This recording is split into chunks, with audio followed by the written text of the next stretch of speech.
Matapos po ang malagim na aksidenteng kinasangkutan ng bus ng Don Mariano Bus Transit nitong Disyembre, tuluyan ang kinansela ng LTFRB ang prangkisa nito. Samantala, itataas na sa 150,000 pesos ang tulong pinansyal na matatanggap ng pamilya ng mga nasawi sa naturang trahedya. Yan ang pinag-usapan sa report ni Dina Paghibitan. Tuluyan ng kinansela ng Land Transportation Regulatory and Franchising Board o LTFRB ang prangkisa ng Don Mariano Transit Corporation matapos mapatunayan na lumabag ito sa mga patakarang ipinatutupad ng tanggapan. Kabilang dito ang 7 prangkisa na naglalaman ng 78 bus units. Nakatakdaring sirain ang mga nakumpiskang yellow at for hire na plaka ng kumpanya bago i-turn over ito sa LTO.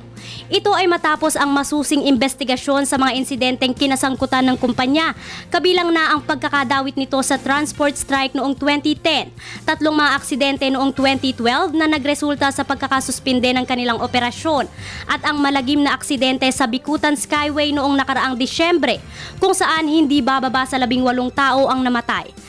Sa nasabing Skyway, ilan sa mga nilabag na regulasyon ng kumpanya ang tamang pagpili ng driver nito, pudpod na mga gulong, ang pagsasaayos ng kanilang patakaran para sa mas ligtas na biyahe, at ang pagpapalit ng chassis number o ang nagdedetermina ng year model ng sasakyan na walang pahintulot ng LTFRB.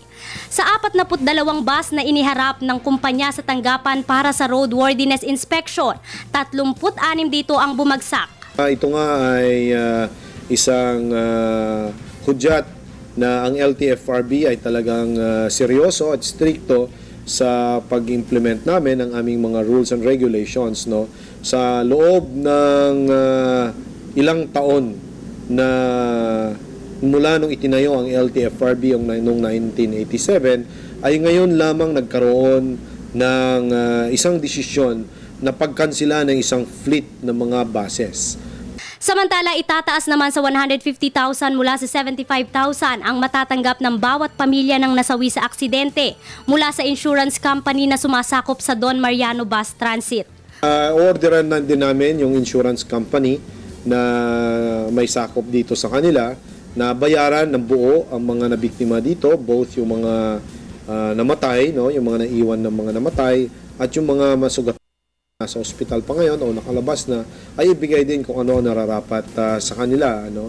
Tiniyak din ni LTFRB Chairman Winston Hines na seryoso ang tanggapan na panagutin ang mga bus operator at drivers kung lalabag sa mga alituntuning ipinatutupad. Nakatakdaring maglunsad ang LTFRB kaisa ang mga bus operator na mga programang magpapaigting pa sa mas ligtas na biyahe ng publiko.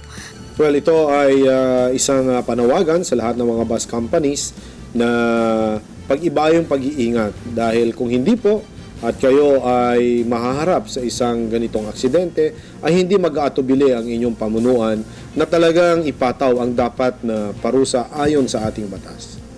Para sa Telebisyon ng Bayan, ako si Dina Paghibitan.